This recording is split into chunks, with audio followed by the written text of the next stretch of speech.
Hey Bahrain. Yes, that's right. This podcast is especially for you. We're here to discuss what's new, what's happening, where to go, places to try, food to enjoy, and drinks to wash it all down with. We have special guests every week who know all about this and more. This is Standout Bahrain, and I'm your host, Shannon Crockett. Hey Bahrain, welcome to episode 7. Thank you for joining us. You can find us on Facebook and Instagram, and you can listen to any of our previous episodes on YouTube, Spotify, iTunes, Google Podcasts, and we're now on Deezer and Stitcher. Warning, as per every episode, this podcast may contain traces of alcohol, pork, and explicit language. Our special guest and co-host for episode 7 is Amina. She is an artist based in the GCC and our second lady on the show. And on today's episode, we're asking Amina from Amino Acid to stand out. Welcome to the show. Hello, everyone. Hello, everyone. So Amina is an artist based in the GCC. When we post this episode, we'll post some of her artwork as well. And she pops all around the GCC, and we've managed to catch her during her time in Bahrain. And we're going to catch up with her in just a few moments. But we have to get to our favorite part of the show, which is Beverage of the Week. We love our beverage. So, Amina, what are we drinking? So we're drinking How to pronounce it? I forgot. You told me. It's called Tsingtao. Tsingtao. And Amina, why are we drinking Tsingtao? Because it's the only thing I have in my fridge. So, cheers. Episode 7, we're drinking Tsingtao, the one beer that she can't pronounce. We're off to a great start. But I just want to add that in China, they will give us for free in the bars if you're a foreigner. Really? Yes. So if you travel to China, I'm not sure, is it still in Shanghai, but in Ningbo it was like that. So you just go to the bar and they serve you for free just because you're not Asian. That is a note for everyone. Anybody traveling to China, I know that's somewhere everyone wants to go right now. So go to the bar as a foreigner and get yourself a free Tsingtao. And but if you are Chinese, sorry, bad luck. We're off to a cracker. So Beverage of the Week, Tsingtao. And now we will get to know Amina a little bit better. So we'll have a little interview.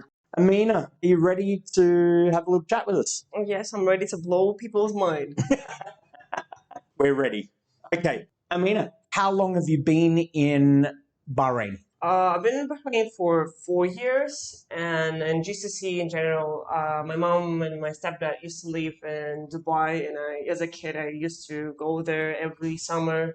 You know, the worst time to be there, but still. But you bounce around the GCC? Yes, because my mom lives here, and I was just following her everywhere. So, but you're also spending time in UAE and... Dubai, mostly either Dubai, either Bahrain. Okay, well, I don't need to ask you the next question. We now know what brought you here. And where are you from originally? Originally, I'm from Dagestan. It's the south part of Russia. I need to pronounce it properly. Originally, I'm from Dagestan, the south part of Russia. And it's only the Muslim part. And they have Chechnya and Dagestan. So my ethnicity is Agul. And it's only 30,000 people around the world. So I'm probably the first one and the last Agul you're ever going to meet. And if there's any Agul people out there, please comment, put likes, and I want to find you. That's really fascinating. I feel like I want to dig deeper onto that. That's really interesting. I'm going to have to Google that. So from Dagestan, southern part of Russia. Currently you're in Bahrain right now. So where were you before you came here? So my plan originally was to move to Australia, and I used to live in Moscow. Then I always thought, because my stepdad from Australia, and I thought like that's where I wanted to go. Then on the way to Australia, I came to Bahrain to visit my mom for 2 weeks. Then I went to Bali for 3 months, and I thought it's easy would be just to live with my mom, then go all the way through Australia, and that's. I thought maybe as an Australian myself, I thought you went to Bali, saw how Australians act when they're on holidays in Bali, and then thought, no, F that, I am not going to Australia. Bali to Australians is like Canary Islands for the Brits or Cancun for the Americans. So not exactly our proudest moment. But okay, we'll move along because I know people in Australia are listening. You know, I still call Australia home. so you're an artist. How long have you been? Okay, as an artist, you've probably been drawing all your life. But as a professional artist, how long have you been an artist as a profession? I think since I moved to Bahrain, I started actually to trying to be an artist because in the rest of the world, it's more difficult than in here. Here, people more appreciate it. You have more time, and it's easier to get your connections here. But in Moscow, I used to deal with diamonds. I was studying in art university, and I graduated, and I'm like jewelry designer and also an artist and a slash everything what you can possibly image. What have we been talking about? Completely. One thing I will point out is this is where it's going to get interesting. Both Amina and I have ADHD. This is going to be a long and bumpy road. So for those who don't understand it, Amina has just got her first strike. She's forgotten what she was talking about. So you're talking about how long you've been a professional artist. Oh yeah.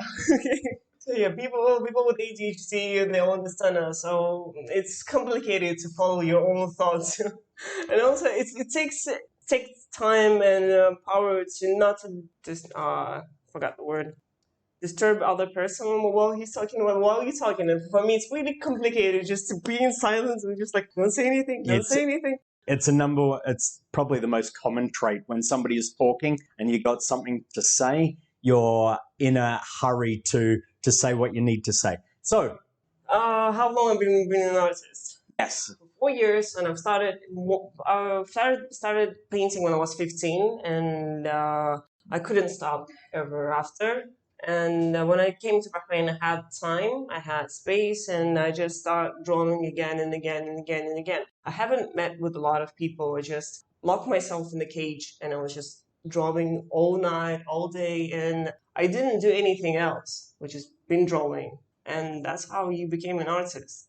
Well, it's one thing for drawing, but did somebody say to you, you should do this professionally, or you started exhibiting your work? Or where do you cross the line from it being a hobby to a profession? I think I started in Melja. There used to be art space in Bahrain, which was sponsored by Red Bull, but they closed. Unfortunately, it was a really nice place. So I went there and I did live performance because they had like open mic and everyone just come and do whatever they wanted. And the crowd was really, really nice. And I felt like, why not? I should just go and try to draw something. In 5 minutes, I was pretty nervous. The music didn't play properly, but whatever. In the end, I was so happy with the result, and people were so nice to me, and I thought like I should just put it out there. I just try to to exhibit more because I believed in myself because people liked what I did. And after that, I've tried to be on Comic-Con. I went to different type of exhibitions, and that's how I started my journey. That's cool. That's cool.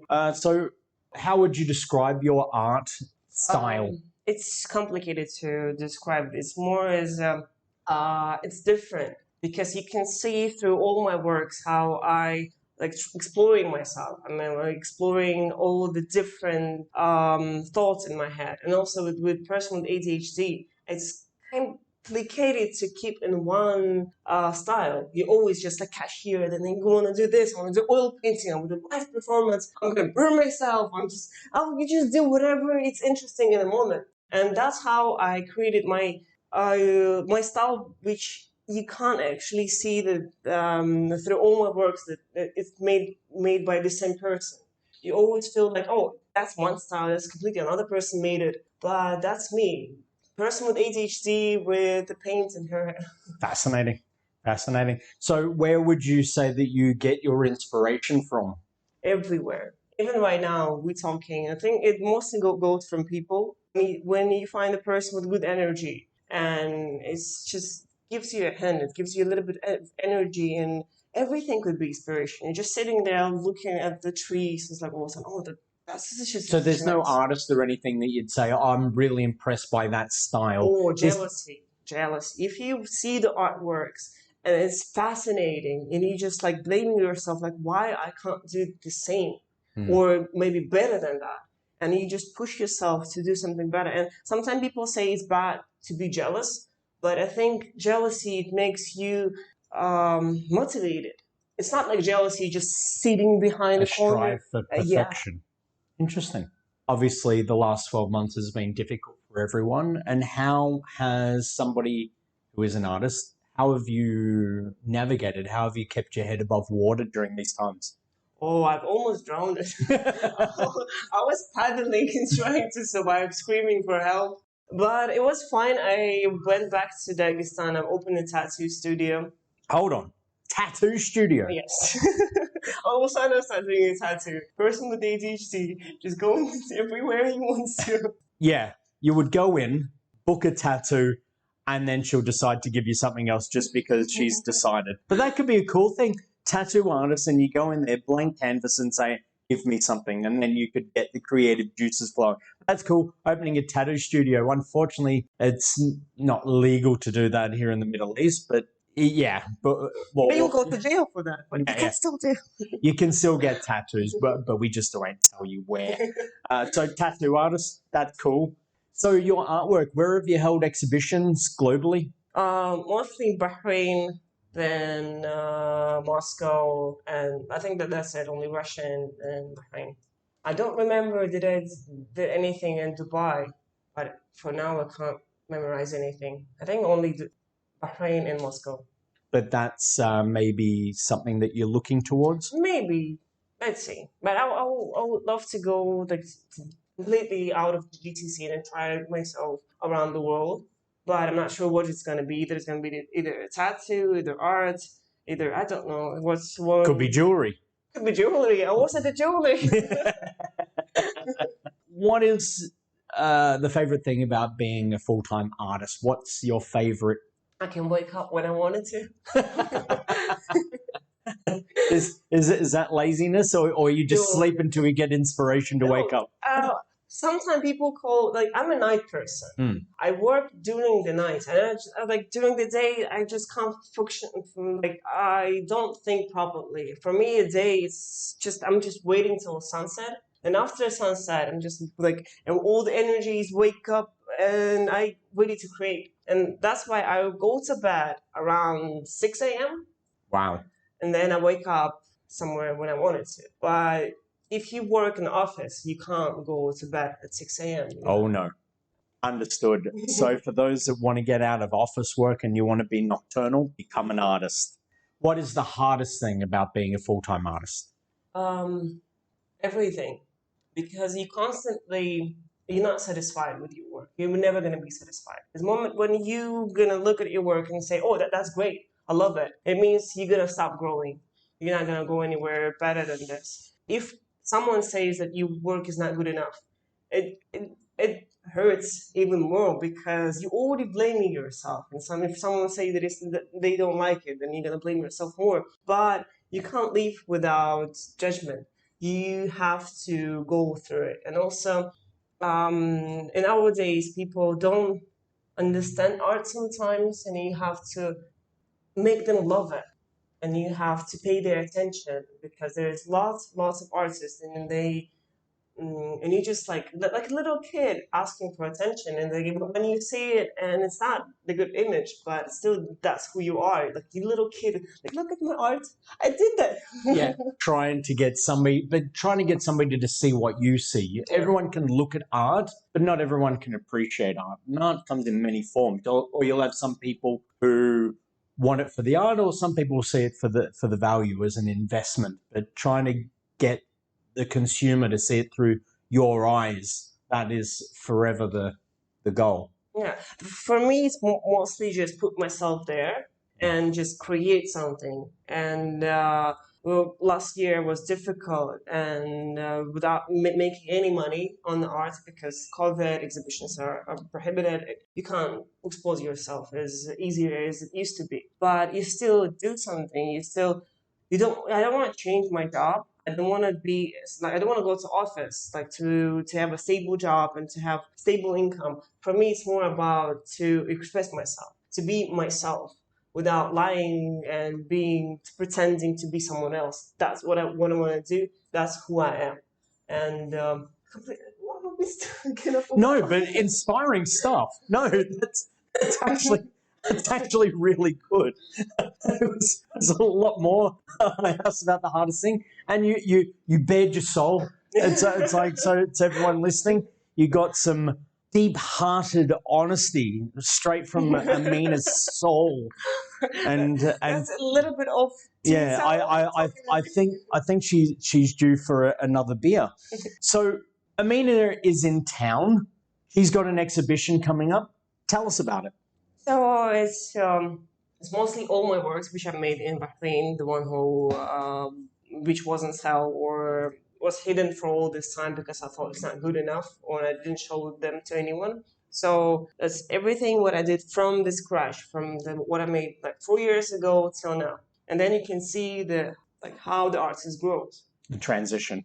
Yeah, and then you can see the evolution of one artist if you put effort. So Amina has an exhibition coming up on April 17th in Al Ali Mall. For those who are around looking for something to do, so you can check that out. April 17th to 0. Is there timing for that? I think that during the evening it will start after Iftar. Iftar. Exactly. Okay, so after Iftar, April 17, make sure you go down and check that out. We'll put details on the post and yeah, go down, check it out. As an artist, Amina can't offer any promotions, but we can support local artists by going down and seeing their exhibitions. And then we promise that when she's back in town, that we will plan for more exhibitions in the near future. We're going to take a short break and we'll be back for part 2 of Stand Out Bahrain podcast, episode 7. This is Mel from McGettigans and you're listening to the Stand Out Bahrain podcast.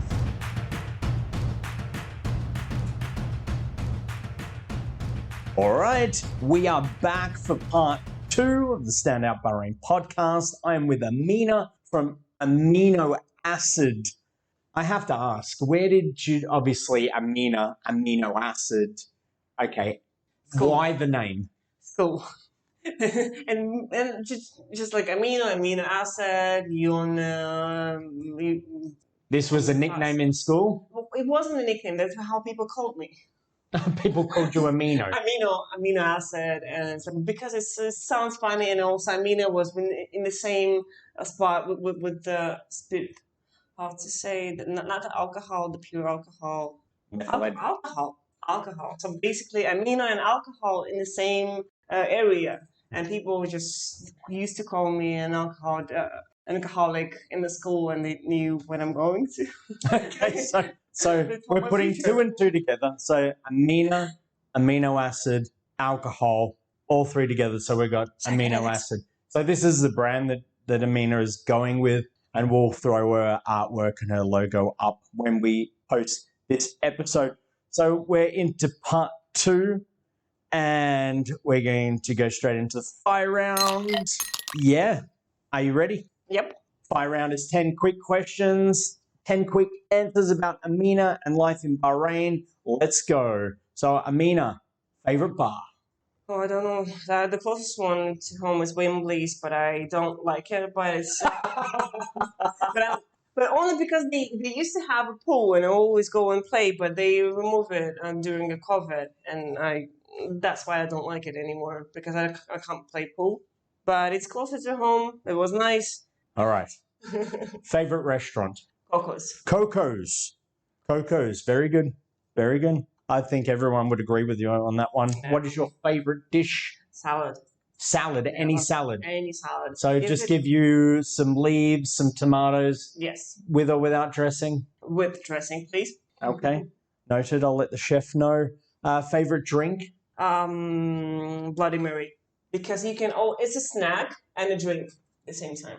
Snack and a drink at the same time. So Bloody Marys, very good. Spicy? Of course. If it's not spicy, it's not Bloody Mary. You have to ask.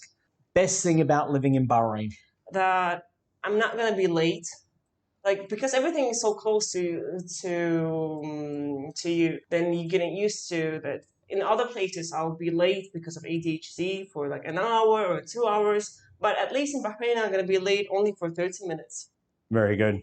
So we actually booked this meeting to record the podcast a few hours ago, but we're now here. What does Bahrain need? More interesting events. More interesting events. What kind of events do they need?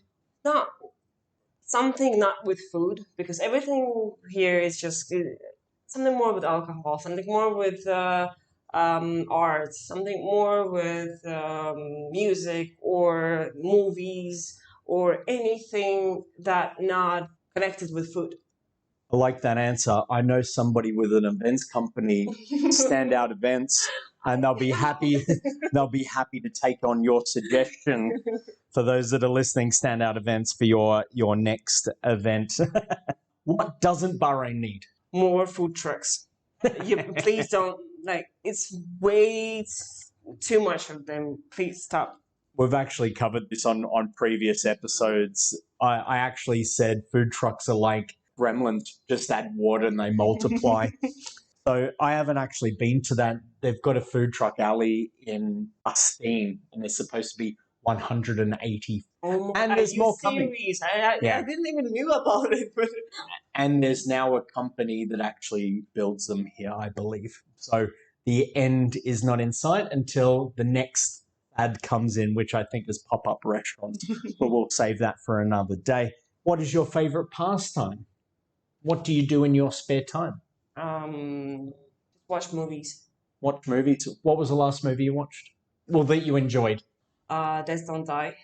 That's Don't Die. It's I don't know, can't pronounce his name properly. Oh, Dead Don't Die. Dead Don't Die. Is that the one with Bill Murray? Yes. Any good? Of course, you have to watch it. It's Okay. really good. No, I saw that on Netflix. I have to check that out. Favorite travel destination? I think any place where it's warm, nice, and have a actually it doesn't matter if I'm traveling alone, then I'm gonna have fun. And also, it's all depends on you. Doesn't matter where you are. If you're happy, you're gonna be happy anywhere. But what's the one place that you've always gone back to? I don't know. It's just happened to be Sri Lanka. I don't know how, but I took my mom there. I went there by myself. I went there with my friend, and she stepped on the needlefish in the ocean during the night because she went swimming naked. And I was trying to rescue her because she was drunk. I was drunk. Everyone is like, she passed out, and there was like 3,000 stairs, like 300 stairs to go to the taxi. And I'm alone there. There was like two guys like, oh, we can help you. We can arrange the boat. And then it turns that they just wanted to kidnap me or something, someone told me, but it was really fun night. I took her home. Okay, so that was a great experience of Sri Lanka, swimming naked and almost being kidnapped by locals. Sounds like a party. Well, you're obviously still moving around, but it's a question that I always ask. When restrictions ease, where is the first place that you'll travel to? So that's the thing. Restrictions didn't work for Russians because everything is open if you wanted to. You can travel to Zanzibar, you can travel to Turkey, you can travel to Egypt. Out of Russia, you can fly anywhere? Of course. Wow, okay. Not anywhere, but... Most places. Most places. You just go to Istanbul and then have another flight and you can go anywhere you wanted to. So that's the thing. COVID sometimes doesn't exist in other countries. In Moscow, for example, sometimes doesn't exist. Nothing there. Like, you don't even have to wear a mask. That's why when I came to Bahrain, which was like, oh, seriously, I have to wear a mask again? What? Okay. I was surprised. And I think only Bahrain took the power and actually trying to deal with the COVID when the other places in the world... Just dismissing it. But we'll cover that in a second. That was our 10 questions. Amina, great chat. Same here. All right. Thanks for chatting with us. We'll go through our other segments. We'll talk about what's happening. Well, there's not a lot happening because obviously we're now coming into the holy month of Ramadan. So everything pretty much slows down, but there will be iftars and your typical suhoors all over Bahrain. So check with your favorite hotels for your fantastic deals on those. We did get the great news during the week that as of Eid, the new restrictions, it's a kind of a win-win in a way. But say if you're not vaccinated, you can't do shit. You want to dine into a restaurant? Get a vaccine. You want to go to the cinema? Get a vaccine. It does make sense to an extent. I just hope that means that you have the passport, but like you just wave it around like you got your VIP backstage pass. Look, I'm vaccinated. But that's a cool thing. So cinemas and spas, and I know some people will be waiting for a massage. I know half of Saudi are waiting to come over to Jaffa for a massage. Open the borders, yes. They'll probably have to show their that'll come eventually. That might happen by second Eid because they'll probably just test the waters because obviously numbers are still a little bit high. But that's some great news for Bahrain. Yes, for those that don't want the vaccination, it's kind of a win-win. You want to do cool stuff, get a vaccination. If not, then you're going to be sitting outside, and with summer coming around, who wants to do that? But will you get a vaccine? We'll save that for another time. Well, the wife got one, but as having an events company, it will be taking place. It does make sense, but it's choosing the right vaccine. When you're offered a smorgasbord, it's like I like beer. I will go into a bar. I'm not going to pick any beer. I'm going to pick the beer that I like. So same with the vaccines. Do your research and then make an educated decision. Can I add something about Bahrain and vaccination? Sure. Because only here I realized that it's for free. You can vaccinate, and it's not complicated, because in Moscow you should pay for that. Really? Yes. How much is that? Just out of curiosity. Around 20 BD, maybe a little less than that, maybe like 10 or Actually, with right now it's 10 BD.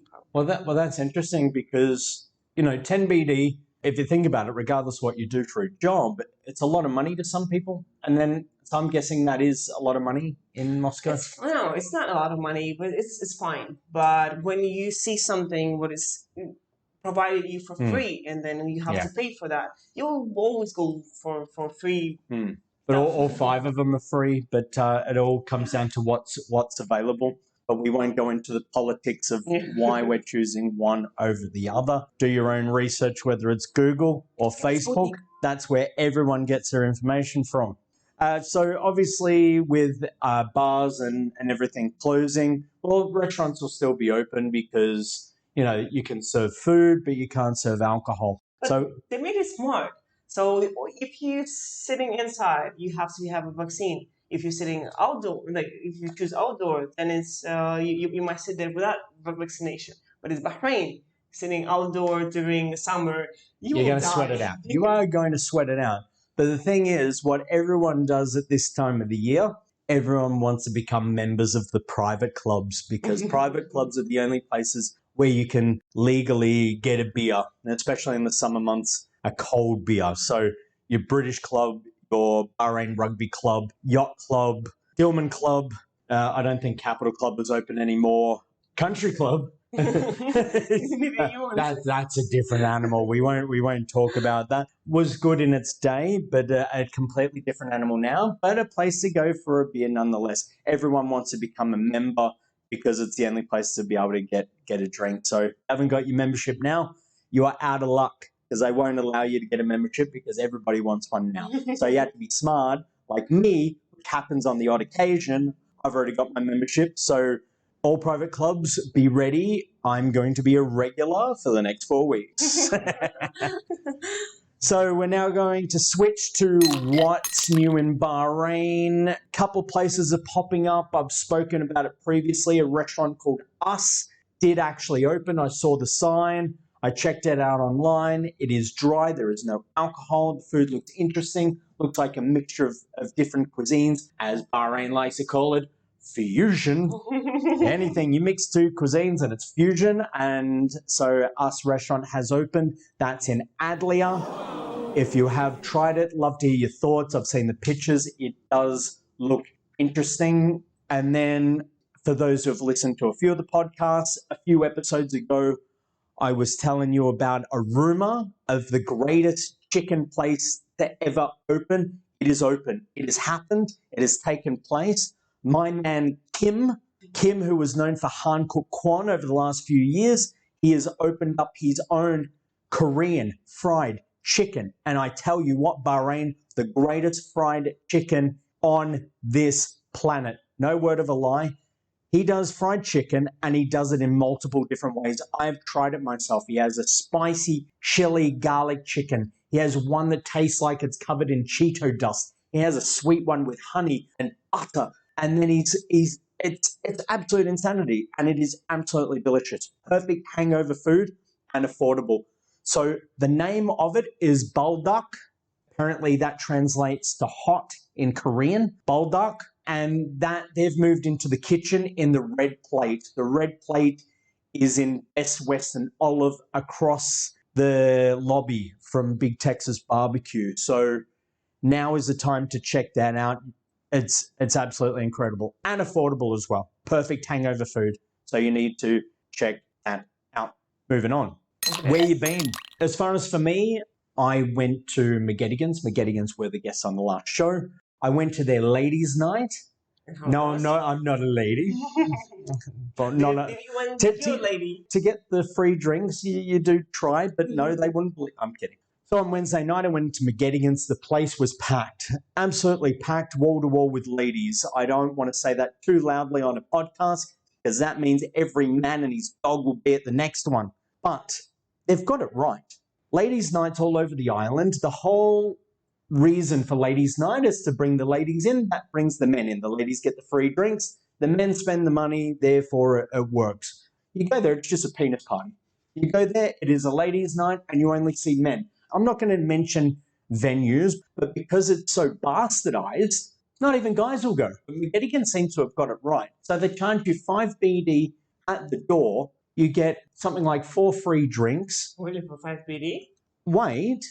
Yeah, you get the free drinks, but then you get a 5 BD food voucher. Mm. So you're literally getting your money back straight away. But that's money going into the till. The value is already there because you'll get people that will go for the freebies and not spend any money. You should spend something. Everyone's had a tough time in the last year, but we're all here to support the local businesses. So well done, McGettigan's, because I'll tell you what, you're heaving and it was a good quality crowd as well. But Amina, where have you been lately? I haven't been in lots of places. I think I just went through the Vics and Wembley's. Wembley's just because it's right next to my house and I will just walk there. There's not a lot of creeps on the way.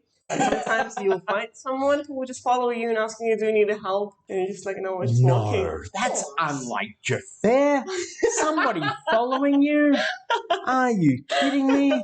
They're just being polite. And being nice. Sorry, we've all seen that before. But even us guys walking around Jafar, even us guys, I can be walking. Normally I get asked where it's, I need money to go over the bridge. Oh no, they say I need money for visa. I need money for petrol, especially around the back part of Jafar out towards Al Jazeera. Along that road going out the back there, the amount of times a 4-wheel drive was pulled up and asked me for money for petrol. And it's like, well, if you can afford the car that you're driving, how can you not afford petrol? And you paid for your visa to come over the bridge? Yeah, but guys do get followed too. But I tell you what, if the guys are constantly told no from the ladies, I guess the guys will get their chance. It is just fair.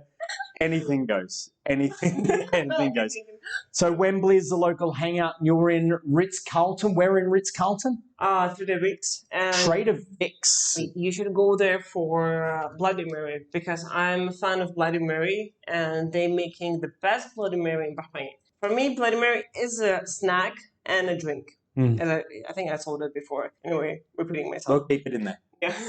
Just in case people have forgotten. Yeah. Just have to remember. Just order Bloody Mary because you Are they big Bloody Marys? Are they big? Because it should be big. Yeah. Okay, perfect. So Bloody Marys in Trader Vic's. And how many would you have of those? 2. You would have, that's 2's your limit. So that's breakfast and lunch. Actually, well, you said you sleep, so it's lunch and dinner. Okay. So Bloody Marys in Trader Vic's. I was supposed to have the secret bruncher, but I have posted, so anybody listening, I do need reviews. If you went to brunch somewhere in the last couple of weeks, please send me your reviews. Send it to me via email at shannon@standoutevents.me. I'll throw in the link on the post. So I'm sure I've got some coming up soon. Standout events, obviously things are shutting down for a month, but if you would like your own private event in your villa compound residence, we can do private wine tastings, we can do gin and tonic afternoons, we can do whiskey and cigars, we can do sip and paint parties, anything you like, just get in contact and I can organize everything for you. So, Amina, it's been an absolute pleasure. Same here. Would you like to say anything for the people listening? I don't know, just have a great day and be nice. Be nice. Be excellent to each other. That's all from us for episode 7 for the Standout Bahrain podcast. If you would like your venue or hotel to feature on the show with anything cool or unique promotion, maybe like a decent ladies' night, send us an email, shannon@standoutevents.me, or slide into our DMs on Instagram or Facebook. Thanks for hanging out with us. We will be back with another episode soon. And remember, Bahrain, I blend in and you can stand out. Wow, wow, wow. Cheers. Cheers.